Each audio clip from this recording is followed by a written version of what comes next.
Hallelujah, price lord. ಕರ್ತನಾದ ಯೇಸು ಕ್ರಿಸ್ತನ ನಾಮದಲ್ಲಿ ನಮ್ಮೆಲ್ಲ ಸಹೋದರ ಸಹೋದರಿಯರನ್ನ ವಂದಿಸ್ತೇವೆ. ನೀವೇನು ನಮ್ಮ ಚಾನಲ್ನ ಮೊದಲನೇ ಬಾರಿಗೆ ವೀಕ್ಷಿಸುತ್ತಿರುವುದಾದರೆ ದಯವಿಟ್ಟು ಸಬ್ಸ್ಕ್ರೈಬ್ ಮಾಡ್ಕೊಳ್ಳಿ, ಲೈಕ್ ಮಾಡಿ, ಶೇರ್ ಮಾಡಿ, ಹಾಗೂ ನಿಮ್ಮ ಪ್ರಾರ್ಥನಾ ಮನವಿಗಳನ್ನು ನಮಗೆ ಕಮೆಂಟ್ ಮೂಲಕವಾಗಿ ತಿಳಿಸಬಹುದಾಗಿದೆ. ನಿಮಗೆ ಕೌನ್ಸಿಲಿಂಗ್ ಬೇಕಾದಲ್ಲಿ ಹಾಗೂ ನಮ್ಮ ಪ್ರಾರ್ಥನೆಗಳಿಗೆ ಜಾಯ್ನ್ ಆಗಬೇಕಾದಲ್ಲಿ ಕೆಳಗೆ ಕೊಟ್ಟಿರುವಂಥ ವಾಟ್ಸಪ್ ನಂಬರ್ನ ಸಂಪರ್ಕಿಸಬಹುದಾಗಿದೆ. ಕರ್ತ ನಿಮ್ಮನ್ನು ಆಶೀರ್ವದಿಸಲಿ. ದಿನ ರಾತ್ರಿ ಸಮಯದ ವಾಕ್ಯ ಧ್ಯಾನದಲ್ಲಿ ನಾವು ಧ್ಯಾನಿಸ್ತಾ ಇರುವಂಥ ಸಂದೇಶ ಭಾಗ ಯಾವುದಂದ್ರೆ, ದೇವರ ಅನುಗ್ರಹವು, ದೇವರ ಕೃಪೆಯು, ದೇವರ ದಯೆಯು ಮತ್ತು ದೇವರ ಪ್ರೀತಿಯು ಶಾಶ್ವತವಾಗಿರುವಂಥದ್ದಾಗಿದೆ. ಈ ವಿಷಯವನ್ನು ಧ್ಯಾನಿಸೋದಕ್ಕಿಂತ ಮುಂಚೆ ಒಂದು ಚಿಕ್ಕ ಪ್ರಾರ್ಥನೆ ಮಾಡಿಕೊಳ್ಳೋಣ. ಪರಿಶುದ್ಧನಾಗಿರುವ ದೇವರೇ, ನಿಮ್ಮ ನಾಮಕ್ಕೆ ಸ್ತುತಿ ಸ್ತೋತ್ರ ವಂದನೆಗಳು ಸಲ್ಲಿಸ್ತಾ ಇದ್ದೇವೆ ರಾಜ. ಈ ದಿನವನ್ನ ನಮ್ಮ ಜೀವಿತದಲ್ಲಿ ಕಾಣಲಿಕ್ಕೆ ಕೊಟ್ಟಂತ ಕೃಪೆಗಾಗಿ ಸ್ತೋತ್ರ. ಈ ಸಮಯದಲ್ಲಿ ವಾಕ್ಯಗಳನ್ನು ಹೇಳುವಾಗ ಮಾತನಾಡುವುದು ನಾನಲ್ಲ, ನನ್ನ ಸ್ವಂತ ಬುದ್ಧಿ ಜ್ಞಾನದಿಂದಲ್ಲ. ಶುದ್ಧ ಆತ್ಮನೆ ನೀವು ಮಾತನಾಡಿ ಒಬ್ಬೊಬ್ಬರ ಹೃದಯದಲ್ಲಿ ಕಾರ್ಯ ಮಾಡಬೇಕಾಗಿ, ನನ್ನ ಮರೆ ಮಾಚಿ ನೀನು ಪ್ರಕಟವಾಗಬೇಕಾಗಿ ಯೇಸುವಿನ ನಾಮದಲ್ಲಿ ಬೇಡಿಕೊಳ್ತೀನಿ ತಂದೆ, ಆಮೇನ್. ಇಂದಿನ ವಾಕ್ಯ ಧ್ಯಾನದ ವಚನವನ್ನು ನೋಡುವುದಾದರೆ, ಕೀರ್ತನೆಗಳು 30ನೇ ಕೀರ್ತನೆ 5ನೇ ವಚನವನ್ನು ನಾವು ಓದಿಕೊಳ್ಳೋಣ. ಆತನ ಕೋಪವು ಕ್ಷಣ ಮಾತ್ರವೇ, ಆತನ ಅನುಗ್ರಹವು ಜೀವಮಾನದಲ್ಲೆಲ್ಲ ಇರುವುದು. ಸಂಜೆಗೆ ದುಃಖವೆಂಬುದು ಬಂದು ನಮ್ಮ ಬಳಿಯಲ್ಲಿ ಇಳಿದುಕೊಂಡರೂ ಮುಂಜಾನೆ ಹರ್ಷಧ್ವನಿಯು ಕೇಳಿಸುವುದು. ದೇವರ ವಾಕ್ಯ ನಮಗೆ ತಿಳಿಯಪಡಿಸ್ತಾ ಇದೆ, ದೇವರ ಕೋಪ ಯಾವಾಗಲೂ ಅದು ಕ್ಷಣ ಮಾತ್ರ ಇರುವಂಥದ್ದಾಗಿದೆ, ಆದರೆ ಆತನ ಅನುಗ್ರಹ ನಮ್ಮ ಜೀವಮಾನವೆಲ್ಲ ಇರುವಂಥದ್ದಾಗಿದೆ. ಮನುಷ್ಯನು ಈ ದಿನಗಳಲ್ಲಿ ನಮಗೆ ವಾಗ್ದಾನ ಮಾಡ್ತಾರೆ, ನಮ್ಮ ಜೀವಮಾನದಲ್ಲೆಲ್ಲ ನಾನು ಯಾವಾಗಲೂ ನಿನ್ನ ಜೊತೆಲಿ ಇರ್ತೇನೆ, ನಿನ್ನನ್ನು ಪ್ರೀತಿಸ್ತೇನೆ, ಜೊತೆಲಿ ಇರ್ತೇನೆ ಎಂಬ ಅನೇಕ ವಾಗ್ದಾನಗಳನ್ನು ನಮಗೆ ಹೇಳ್ತಾರೆ. ಆದರೆ ಎಂದಿಗೂ ಕೂಡ ಆ ರೀತಿಯಾದ ವಾಗ್ದಾನವನ್ನು ಮನುಷ್ಯನು ನೆರವೇರಿಸಲಿಕ್ಕೆ ಸಾಧ್ಯ ಆಗೋದಿಲ್ಲ. ಯಾಕೆಂದರೆ ಸಮಸ್ಯೆಗಳು, ನೋವುಗಳು, ಪ್ರಯಾಸಗಳು ಬರುವಾಗ ಮನುಷ್ಯನು ಕೈ ಬಿಡ್ತಾನೆ. ಆದರೆ ದೇವರು ಹಾಗಲ್ಲ. ಮನುಷ್ಯನಿಗೆ ಕೋಪ ಬರುವಾಗ ಅದು ಕ್ಷಣ ಮಾತ್ರದಲ್ಲಿರೋದಿಲ್ಲ. ಆ ಕೋಪವನ್ನು ಅನೇಕರು ಸಾಧಿಸಿ, ಅನೇಕರು ದ್ವೇಷವಾಗಿ, ಅನೇಕರು ಕ್ಷಮಿಸದೆ ಸಿಟ್ಟನ್ನು ಮನಸ್ಸಿನಲ್ಲೇ ಇಟ್ಟುಕೊಂಡಿರ್ತಾರೆ. ಆದರೆ ದೇವರ ಕೋಪವು ನಮ್ಮ ಮೇಲೆ ಕ್ಷಣ ಮಾತ್ರ ಇರುವಂಥದ್ದಾಗಿದೆ, ಆದರೆ ಆತನ ಅನುಗ್ರಹ ಅನ್ನುವಂಥದ್ದು ನಮಗೆ ಜೀವಮಾನವೆಲ್ಲ ಇರುವಂಥದ್ದಾಗಿದೆ.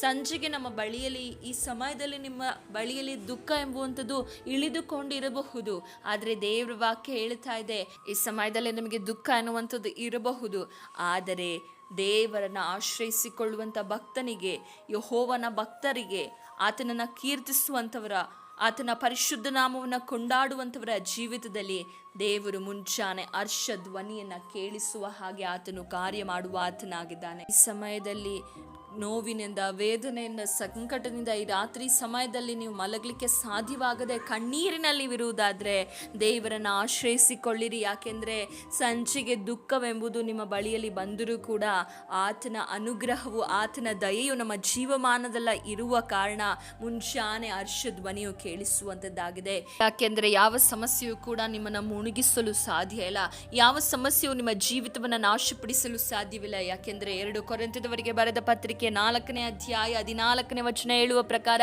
ಕರ್ತನಾದ ಯೇಸುವನ್ನು ಎಬ್ಬಿಸಿದಾತನು ನಮ್ಮನ್ನು ಸಹ ಯೇಸುವಿನೊಂದಿಗೆ ಎಬ್ಬಿಸಿ ನಿಮ್ಮ ಜೊತೆಯಲ್ಲಿ ನನ್ನ ಮುಂದೆ ನಿಲ್ಲಿಸುವನೆಂದು ತಿಳಿದವರಾಗಿದ್ದೇವೆ. ಆ ಬಾಧೆಗಳೆಲ್ಲ ನಿಮ್ಮ ಹಿತಕ್ಕಾಗಿಯೇ ನಮಗೆ ಸಂಭವಿಸುತ್ತದೆ. ಅವುಗಳಲ್ಲಿ ಅಧಿಕವಾಗಿ ದೊರಕುವ ದೈವ ಕೃಪೆಯು ಬಹು ಜನರೊಳಗೆ ಕೃತಜ್ಞತೆಯನ್ನು ಹುಟ್ಟಿಸುವುದರಿಂದ ದೇವರಿಗೆ ಹೆಚ್ಚಾದ ಸ್ತೋತ್ರ ಉಂಟಾಗುವುದು. ನೋಡುವುದಾದರೆ ನಮ್ಮ ಜೀವಿತದಲ್ಲಿ ಬರುವಂಥ ಸಮಸ್ಯೆಗಳು ನಮ್ಮನ್ನು ನಾಶಪಡಿಸೋದಿಲ್ಲ. ಯಾಕೆಂದರೆ ನಾವು ಆರಾಧಿಸುವ ದೇವರು ಯಾರಾಗಿದ್ದಾರೆ ಎಂಬುದಾಗಿ ವಾಕ್ಯದ ಮೂಲಕ ನಾವು ನೋಡ್ತೇವೆ. ಅಂದರೆ ಕರ್ತನಾದ ಯೇಸು ಎದ್ದಿದ್ದಾನೆ, ಅಂದರೆ ಪುನರುತ್ಥಾನವಾಗಿರುವಂಥ, ಜೀವದಿಂದಿರುವಂಥ ಯೇಸುವನ್ನು ನಾವು ಆರಾಧಿಸ್ತಾ ಇದ್ದೇವೆ. ಆತನು ನಮಗೋಸ್ಕರ ಬಾಧೆಯನ್ನು ಅನುಭವಿಸಿದ್ದಾನೆ ಮತ್ತು ದೈವ ಕೃಪೆಯಿಂದ, ಆತನಿಂದ ದೊರಕುವಂಥ ದೈವ ಕೃಪೆಯಿಂದ ಬಹು ಜನರೊಳಗೆ ಕೃತಜ್ಞತೆಯನ್ನು ಹುಟ್ಟಿಸುವಂಥದ್ದಾಗಿದೆ. 16ನೇ ವಚನ ಓದುವುದಾದರೆ, ಆದುದರಿಂದ ನಾವು ಧೈರ್ಯಗೆಡುವುದಿಲ್ಲ. ನಮ್ಮ ದೇಹವು ನಾಶವಾಗುತ್ತಾ ಇದ್ದರೂ ನಮ್ಮ ಆಂತರ್ಯವು ದಿನೇ ದಿನೇ ಹೊಸದಾಗುತ್ತಾ ಬರುತ್ತದೆ. ನೋಡಿ, ದೇವರ ವಾಕ್ಯ ಹೇಳ್ತಿದೆ, ನಮ್ಮ ದೇಹ ನಾಶವಾಗುತ್ತಾ ಬಂದರೂ ಕೂಡ ನಮ್ಮ ಆಂತರ್ಯ ಅನ್ನುವಂಥದ್ದು ದಿನೇ ದಿನೇ ಹೊಸದಾಗುತ್ತಾ ಬರುವಂಥದ್ದಾಗಿದೆ. ಆದುದರಿಂದ ನಾವು ಧೈರ್ಯಗೆಡುವುದಿಲ್ಲ. ಯಾವುದರಿಂದ? ಕರ್ತನಾದ ಯೇಸು ಕ್ರಿಸ್ತನ ಬಲದಿಂದ, ಕರ್ತನಾದ ಯೇಸು ಕ್ರಿಸ್ತನ ನಾಮದಿಂದ, ದೇವರ ಶಕ್ತಿಯಿಂದ ನಾವೆಂದಿಗೂ ಕೂಡ ಧೈರ್ಯಗೆಡುವುದಿಲ್ಲ. ಯಾಕಂದರೆ ಆತನ ಕೃಪೆ ಎನ್ನುವಂಥದ್ದು ಶಾಶ್ವತವಾಗಿದೆ. ಆ ದೈವ ಕೃಪೆಯು ನಮ್ಮಲ್ಲಿ ಕೃತಜ್ಞತಾ ಸ್ತೋತ್ರವನ್ನು ಉಂಟು ಮಾಡುವಂಥದ್ದಾಗಿದೆ. 17ನೇ ವಚನ ಹೇಳ್ತಾ ಇದೆ, ಹೇಗೆಂದರೆ ಕ್ಷಣ ಮಾತ್ರವಿರುವ ನಮ್ಮ ಅಘೋರವಾದ ಸಂಕಟವು ಅತ್ಯಧಿಕವಾದ ಪ್ರತಿಫಲವನ್ನು ಉಂಟು ಮಾಡಿ ನಮಗೆ ನಿರಂತರವಾಗಿರುವ ಗೌರವವಾದ ಪ್ರಭಾವವನ್ನ ದೊರಕಿಸುತ್ತದೆ. ಕ್ಷಣ ಮಾತ್ರ ಸಂಕಟ, ಸಂಜೆಯಲ್ಲಿ ನಮಗೆ ದುಃಖ ಬಂದರೂ ಕೂಡ ಮುಂಚಾನೆ ಹರ್ಷಧ್ವನಿಗೆ ಹೇಳುವಂತದ್ದಾಗಿದೆ. ಕ್ಷಣ ಮಾತ್ರ ಇರುವಂತ ಅಘೋರವಾದ ಸಂಕಟ ನಮಗೆ ಅತ್ಯಧಿಕವಾದ ಪ್ರತಿಫಲವನ್ನು ಉಂಟು ಮಾಡುವಂತದ್ದಾಗಿದೆ. ಈ ದಿನದಲ್ಲಿ ನೀವು ಹಾದು ಹೋಗ್ತಾ ಇರುವ ಸಂಕಟ, ವೇದನೆಗಳು ನಿಮ್ಮ ಜೀವಿತದಲ್ಲಿ ಅನೇಕ ಪ್ರತಿಫಲವನ್ನು ಉಂಟು ಮಾಡುವಂತದ್ದಾಗಿದೆ. ಧೈರ್ಯವಾಗಿರಿ, ಯಾಕೆಂದರೆ ನಮ್ಮ ಜೀವಿತದಲ್ಲಿ ಬರುವಂತ ಸಂಕಟಗಳು ನಮಗೆ ಪ್ರತಿಫಲವನ್ನು ಉಂಟು ಮಾಡುವಂತದ್ದಾಗಿದೆ. ದೇವರ ಕೃಪೆಯು ನಮಗೆ ಯಾವಾಗಲೂ ಶಾಶ್ವತವಾಗಿರುವಂತದ್ದಾಗಿದೆ. ಅದಕ್ಕೆ ಕೀರ್ತನೆಗಾರನು ಹೇಳ್ತಾ ಇದ್ದಾನೆ, ಶುಭವು ಕೃಪೆಯು ಜೀವಮಾನವೆಲ್ಲ ನನ್ನನ್ನು ಹಿಂಬಾಲಿಸುವಂಥದ್ದೆಂದು. ಕೀರ್ತನೆಗಳು 23 ನಾವು ಓದಿಕೊಳ್ಳುವುದಾದರೆ ಅಲ್ಲಿ ಭಕ್ತನಾದ ದಾವೀದನು ಈ ರೀತಿಯಾಗಿ ಕೀರ್ತನೆಯನ್ನು ಬರೆಯುವುದನ್ನು ನಾವು ಕಾಣಲ್ಪಡ್ತೇವೆ. ತನ್ನ ಕುರುಬನು ಒಳ್ಳೆಯವನಾಗಿದ್ದಾನೆಂದು ತಿಳಿದಂಥ ದಾವೀದನು ತನ್ನ ಕುರುಬನಲ್ಲಿಯೇ ತನ್ನ ಬಲವನ್ನು, ತನ್ನ ಕುರುಬನಲ್ಲಿಯೇ ತನ್ನ ಭರವಸೆಯನ್ನು ಇಡುವ ಆತನಾಗಿದ್ದಾನೆ. ಭಕ್ತರೆಂಬ ಕುರಿಗಳಿಗೆ ಯೆಹೋವನು ಒಳ್ಳೆಯ ಕುರುಬನಾಗಿದ್ದಾನೆ. ಅದಕ್ಕೆ ಅವನು ಹೇಳ್ತಾ ಇದ್ದಾನೆ, ಕೀರ್ತನೆಗಳು 23:6ನೇ ವಚನದಲ್ಲಿ, ನಿಶ್ಚಯವಾಗಿ ನನ್ನ ಜೀವಮಾನದಲ್ಲೆಲ್ಲ ಶುಭವು ಕೃಪೆಯು ನನ್ನನ್ನು ಹಿಂಬಾಲಿಸುವವು, ನಾನು ಸದಾಕಾಲವು ಯೆಹೋವನ ಮಂದಿರದಲ್ಲಿ ವಾಸಿಸುವೆನು. ನಿಶ್ಚಯವಾಗಿ ನನ್ನ ಜೀವಮಾನದಲ್ಲೆಲ್ಲ ದೇವರ ದಯೆ, ಮೊದಲನೇದಾಗಿ ನೋಡುವುದಾದರೆ ದೇವರ ದಯೆ ದೊರಕುವಂಥದ್ದಾಗಿದೆ. ದೇವರ ದಯೆ ನಮಗೆ ದೊರಕುವಾಗ ಸಂಜೆಗೆ ದುಃಖವೆಂಬುದು ನಮ್ಮ ಬಳಿಯಲ್ಲಿ ಇಳಿದುಕೊಂಡರೂ ಕೂಡ ಮುಂಜಾನೆ ಹರ್ಷಧ್ವನಿ ಕೇಳುವ ಹಾಗೆ ಕರ್ತನು ಕಾರ್ಯ ಮಾಡುವ ಆತನಾಗಿದ್ದಾನೆ. ಹಾಗೆ ದೇವರ ಕೃಪೆ ಎನ್ನುವಂಥದ್ದು ನಮ್ಮ ಜೀವಿತದಲ್ಲಿ ಇರುವಾಗ ಆತನ ಕೃಪೆ ನಮ್ಮನ್ನು ನಡೆಸುವಂಥದ್ದಾಗಿದೆ. ಕ್ರೈಸ್ತಿಯ ಜೀವಿತದಲ್ಲಿ ನಾವು ಸ್ಥಿರವಾಗಿ ನಿಂತುಕೊಳ್ಳಲು, ದೃಢವಾಗಿ ನಿಂತುಕೊಳ್ಳಲು, ಆತನಿಗಾಗಿ ಜೀವಿಸಲು ಕರ್ತನ ಕೃಪೆಯು ನಮಗೆ ಸಹಾಯ ಮಾಡುವಂಥದ್ದಾಗಿದೆ. ಕರ್ತನ ಕೃಪೆಯು ನಮ್ಮ ಬಲಹೀನಾವಸ್ಥೆಯಲ್ಲಿ, ಎಲ್ಲ ಕಷ್ಟ ಪರಿಸ್ಥಿತಿಗಳಲ್ಲೂ ಕರ್ತನ ಕೃಪೆಯು ನಮ್ಮನ್ನು ನಡೆಸುವಂಥದ್ದಾಗಿದೆ. ನಾವು ಉಳಿದಿರುವುದು, ನಾಶವಾಗದೇ ಇರುವುದು ಆತನ ಕೃಪೆ ಆಗಿದೆ. ಅದಕ್ಕೆ ದಾವೀದನು ಹೇಳ್ತಾ ಇದ್ದಾನೆ, ನಿಶ್ಚಯವಾಗಿ ನನ್ನ ಜೀವಮಾನದಲ್ಲೆಲ್ಲ ಶುಭವು ಕೃಪೆಯು ನನ್ನನ್ನು ಹಿಂಬಾಲಿಸುವಂಥದ್ದಾಗಿದೆ. ನಾನು ಸದಾಕಾಲ, ಹಾಗಾದರೆ ಶುಭವು ಕೃಪೆಯು ನಮಗೆ ಹಿಂಬಾಲಿಸಬೇಕಂದ್ರೆ ನಾವು ಆತನ ಮಂದಿರದಲ್ಲಿ, ಆತನ ಸಹವಾಸದಲ್ಲಿ, ಆತನ ಐಕ್ಯತೆಯಲ್ಲಿ ಯಾವಾಗಲೂ ವಾಸಿಸುವವರಾಗಬೇಕು. ಆತನ ಐಕ್ಯತೆಯಲ್ಲಿ ಇರುವಾಗ ನಮಗೆ ಶುಭವು ಕೃಪೆಯು ಉಂಟಾಗುವಂಥದ್ದಾಗಿದೆ. ಈ ಲೋಕದಲ್ಲಿ ನೋಡುವಾಗ ಅನೇಕರು ಪ್ರೀತಿಗಾಗಿ ತವಕ ಪಡ್ತಾ ಇದ್ದಾರೆ. ಮೂರನೇದಾಗಿ ನೋಡುವುದಾದರೆ ಪ್ರೀತಿ, ದೇವರ ಪ್ರೀತಿಯು ಶಾಶ್ವತವಾಗಿರುವಂತಹ ಪ್ರೀತಿಯಾಗಿದೆ. ಯೆರೆಮೀಯನ ಪ್ರವಾದನೆಯ ಗ್ರಂಥ 31ನೇ ಅಧ್ಯಾಯ 3ನೇ ವಚನ, ನಾನು ನಿನ್ನನ್ನು ಪ್ರೀತಿಸಿರುವುದು ಶಾಶ್ವತ ಪ್ರೇಮದಿಂದಲೇ, ಆದ ಕಾರಣ ನಿನ್ನನ್ನು ಮಮತೆಯಿಂದ ಸೆಳೆದುಕೊಂಡಿದ್ದೇನೆ. ದೇವರು ನಮಗೆ ಈ ರಾತ್ರಿ ಸಮಯದಲ್ಲಿ ತಿಳಿಯಪಡಿಸ್ತಾ ಇದ್ದಾರೆ, ಪ್ರೀತಿಯ ಸಹೋದರ ಸಹೋದರಿಯರೇ, ಪ್ರೀತಿಗಾಗಿ ಅಲಿಯುತ್ತಾ, ಪ್ರೀತಿಗಾಗಿ ಹುಡುಕುತ್ತಾ, ಪ್ರೀತಿಗಾಗಿ ತವಕಿಸ್ತಾ ಇರುವುದಾದರೆ, ನಿಮ್ಮ ಮನಸ್ಸು ಬಯಸ್ತಾ ಇರುವುದಾದರೆ, ಯೇಸು ಕ್ರಿಸ್ತನು ನಿಮಗೆ ಈ ಸಮಯದಲ್ಲಿ ಹೇಳ್ತಾ ಇದ್ದಾರೆ, ನಾನು ನಿನ್ನನ್ನು ಪ್ರೀತಿಸಿರುವುದು ಶಾಶ್ವತವಾದ ಪ್ರೀತಿ. ದೇವರ ಪ್ರೀತಿಯು ಯಾವುದೇ ಸ್ವಾರ್ಥತೆ ಇಲ್ಲದ ಪ್ರೀತಿ.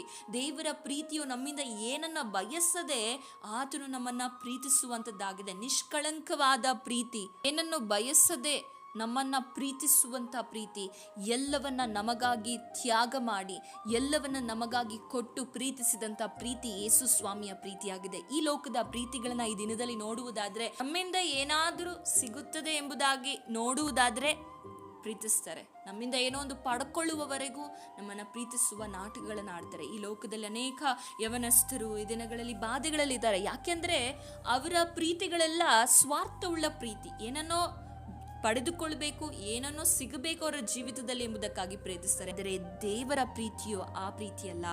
ಯೋಹಾನನು ಬರೆದ ಸುವಾರ್ತೆಯಲ್ಲಿ ವಾಕ್ಯ ಈ ರೀತಿಯಾಗಿ ಹೇಳ್ತದೆ, ಪ್ರಾಣ ಸ್ನೇಹಿತನಿಗೋಸ್ಕರ ಕೊಡುವ ಪ್ರೀತಿಗಿಂತ ಬೇರೆ ಯಾವ ಪ್ರೀತಿ ಹೆಚ್ಚಿನದಾದಂಥ ಪ್ರೀತಿ ಇಲ್ಲ. ತನ್ನನ್ನು ಪ್ರೀತಿಸುವವರಿಗೋಸ್ಕರ ಪ್ರಾಣ ಕೊಡುವುದೇ ನಿಜವಾದ ಪ್ರೀತಿ ಆಗಿದೆ. ಯೇಸು ಸ್ವಾಮಿ ನಮಗಾಗಿ ಪ್ರಾಣ ಕೊಟ್ಟು ಪ್ರೀತಿಸಿದ್ದಾನೆ. ಆತನ ಪ್ರೀತಿಯು ಶಾಶ್ವತವಾದ ಪ್ರೀತಿ.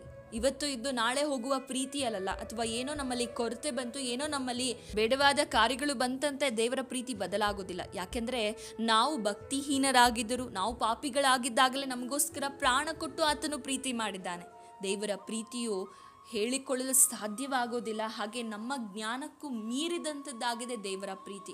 ಅಷ್ಟು ಪ್ರೀತಿ, ಉನ್ನತವಾದ ಪ್ರೀತಿ, ಶಾಶ್ವತವಾದ ಪ್ರೀತಿ, ಶಾಶ್ವತವಾದ ಪ್ರೇಮ, ಶಾಶ್ವತವಾದಂತಹ ಕರುಣೆ ದೇವರದ್ದಾಗಿದೆ. ಅದು ಜೀವಮಾನವೆಲ್ಲ ಇರುವಂಥದ್ದಾಗಿದೆ. ಇವತ್ತು ಬಂದು ನಾಳೆ ಬದಲಾಗೋದಿಲ್ಲ. ಅದಕ್ಕೆ ಯೇಸು ಕ್ರಿಸ್ತನು ನೆನ್ನೆ ಇದ್ದ ಹಾಗೆ ಇವತ್ತು ನಾಳೆ ಎಂದೆಂದಿಗೂ ನಿರಂತರವೂ ಹಾಗೆ ಇರುವ ದೇವನಾಗಿದ್ದಾನೆ. ಹಾಗಾದರೆ ಸಹೋದರ ಸಹೋದರಿಯರೇ, ದೇವರ ಕೃಪೆಯು, ದೇವರ ದಯೆಯು, ದೇವರ ಅನುಗ್ರಹವು, ದೇವರ ಪ್ರೀತಿಯು ನಮ್ಮ ಜೀವಿತದಲ್ಲಿ ಇರುವಾಗ ನಾವು ಎಲ್ಲವನ್ನ ಪಡ್ಕೊಂಡವರಾಗಿದ್ದೇವೆ. ಕರ್ತನ ಆಶೀರ್ವಾದವನ್ನು, ನಮ್ಗೆ ಈ ಭೂಮಿ ಮೇಲೆ ಬೇರೆ ಇನ್ನೇನು ಬೇಕು? ನಮ್ಮ ಜೀವಿತದಲ್ಲಿ ನಾವೇನು ಪಡ್ಕೊಂಡ್ರು ನಮ್ಮನ್ನು ಒಂದಲ್ಲ ಒಂದು ದಿವಸ ಅದು ಬಿಟ್ಟು ಹೋಗುವಂಥದ್ದಾಗಿದೆ. ಹಣ, ಆಸ್ತಿ, ಅಂತಸ್ತು, ಸೌಂದರ್ಯ, ಸ್ನೇಹ, ಸಂಬಂಧಗಳು ಇವೆಲ್ಲ ಬಿಟ್ಟು ಹೋಗುವಂಥದ್ದಾಗಿದೆ. ಆದರೆ ಬಿಟ್ಟು ಹೋಗದೆ ನಮ್ಮ ಜೊತೆಯಲ್ಲಿ ಇರುವಂಥದ್ದು ದೇವರ ಕೃಪೆ, ದೇವರ ಅನುಗ್ರಹ, ಹಾಗೆ ದೇವರ ಪ್ರೀತಿಯಾಗಿದೆ. ಈ ಪ್ರೀತಿಯನ್ನು ನಾವು ಹೊಂದಿಕೊಳ್ಳೋಣ. ಇದು ಉಚಿತವಾಗಿ ಎಲ್ಲರಿಗೂ ಕೊಡುವಂಥದ್ದಾಗಿದೆ. ಇದಕ್ಕಾಗಿ ನಾವೇನು ಕೂಡ ಮಾಡಬೇಕಾಗಿಲ್ಲ. ಆದರೆ ನಮ್ಮ ಹೃದಯಗಳನ್ನು ನಾವು ದೇವರಿಗೆ ಸಮರ್ಪಿಸುವುದಾದರೆ, ನಮ್ಮ ಜೀವಿತವನ್ನು ಕರ್ತನಿಗೆ ಒಪ್ಪಿಸುವುದಾದರೆ, ಈ ಸಮಯದಲ್ಲಿ ನಾವು ಪ್ರಾರ್ಥಿಸುವುದಾದರೆ, ಬೇಡಿಕೊಳ್ಳುವುದಾದರೆ,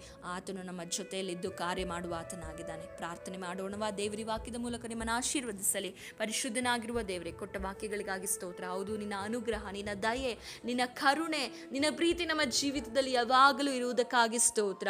ನಿಮ್ಮ ಕರುಣೆ ನಮ್ಮನ್ನು ನಡೆಸ್ತಿರುವುದಕ್ಕಾಗಿ ಸ್ತೋತ್ರ. ದೇವರೇ, ಈ ಸಮಯದಲ್ಲಿ ಯಾರೆಲ್ಲ ಕಷ್ಟ ವೇದನೆಯಲ್ಲಿದ್ದಾರೋ ನಿಮ್ಮ ಕೃಪೆ, ನಿಮ್ಮ ಪ್ರೀತಿ, ನಿಮ್ಮ ಅನುಗ್ರಹದಿಂದ ಅವ್ರನ್ನ ಆಶೀರ್ವದಿಸಬೇಕಾಗಿ ಪ್ರಾರ್ಥಿಸ್ತೇವೆ. ಎಲ್ಲ ನಿಮ್ಮ ಕರದಲ್ಲಿ ಒಪ್ಪಿಸಿಕೊಡ್ತೇವೆ. ಯೇಸುವಿನ ನಾಮದಲ್ಲಿ ಬೇಡಿಕೊಳ್ತೇವೆ ತಂದೆ. ಆಮೇನ್, ಆಮೇನ್. ದೇವರು ನಿಮ್ಮೆಲ್ಲ ಆಶೀರ್ವದಿಸಲಿ.